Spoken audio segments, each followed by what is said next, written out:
This is a new IEM from Sennheiser called the Momentum True Wireless. The reason they are called True Wireless is that they no longer have, like the Apple AirPods, a wire connecting the two earpieces together like we see here in the Forza Metallo wireless from V-Moda. Previous generations had this kind of a setup to allow more battery power and antennas and that sort of thing in a dongle or some type of attachment with a wire. Now we're all moving towards what Apple kind of set the precedent at initially, with a piece that just fits straight in your ear with nothing else connecting it. That means in turn that there's less battery space, which then equates to 4 hours of playback with this particular model. Now, the case has a battery in it, which also charges the headphones, which gives it another 12. So there's a compromise there, 4 hours compared to V-Moda's design, which can give you up to 10 hours of playback time all by itself. One other thing that's really cool, though, about this headphone is its functionality. Basically, they have it set up for with a touchpad on each side of your head, which you can, the right side, control phone conversations and connecting to your assistant like Siri.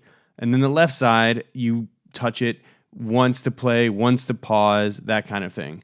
Also broken up is the volume control. Touch the left side for volume down, touch the right side for volume up. It's all kind of a slick operation, but one really interesting thing is one of the features that I like to see in all kinds of headphones that are coming out, which is the ambient listen feature. Double tap the right side, and you can hear your surroundings through the microphones. That's not something you see in every headphone, but they did choose to include it here. Another thing that I'm really impressed with this particular model is the weight. The weight of the piece in your ear is probably one of the lightest that I've seen, even with in-ear models, customs, they tend to be a little bit weighty. Add that cable in there, it's even more. This particular headphone, they pop right in and they are very light.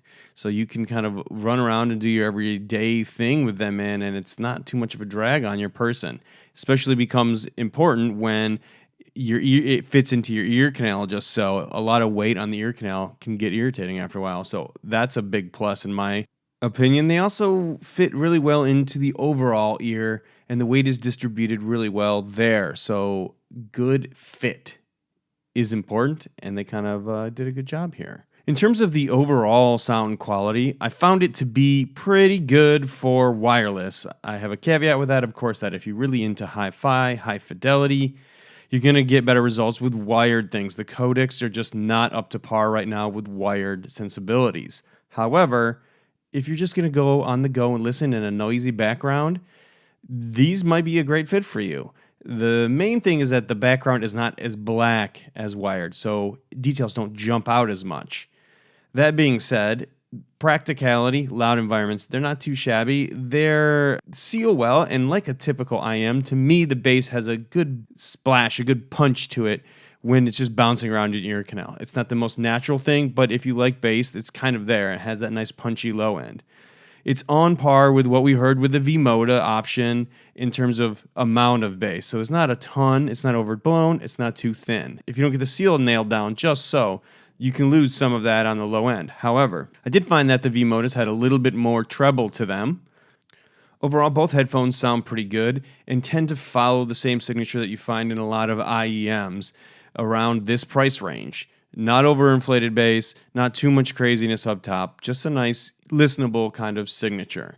I also compared them to the very expensive Ultimate Ears Live with their Bluetooth dongle, where I found that to have a little bit more overall smoothness, even through Bluetooth, than both of these things combined. But with their price point of over $2,000, that's hardly a fair comparison. But I did want to let you guys know what was out there in terms of possibilities. And the flagship UE Live actually had a little bit less treble than both of the other headphones.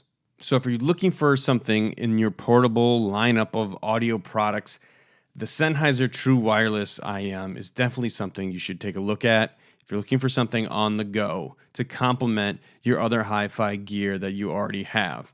It captures Sennheiser's know-how of creating good sonic signatures given the materials they have and the price point to deal with. that also has a real kind of home run in the functionality. And from a digital and just kind of interactive perspective, there's a ton going on here. They have great volume control. It's comfortable. It's lightweight. There's good design elements. Yes, there's only 4 hours of rated battery life, but you can get some more with the case. So they're kind of overcoming these obstacles that you run into as you go along. And as the entire kind of technology evolves, these are a good placeholder for what can be had in terms of right now. Are they perfect? No. Are they a really good attempt at what they can do? Yeah, I'd say yeah. And even though it's just my opinion on this one, I do think they look a little less awkward than the Apple stem sticking out of your ears. They sit in your ear like a silver piece of jewelry, a little less inconspicuous, and not so blazingly white and, projective.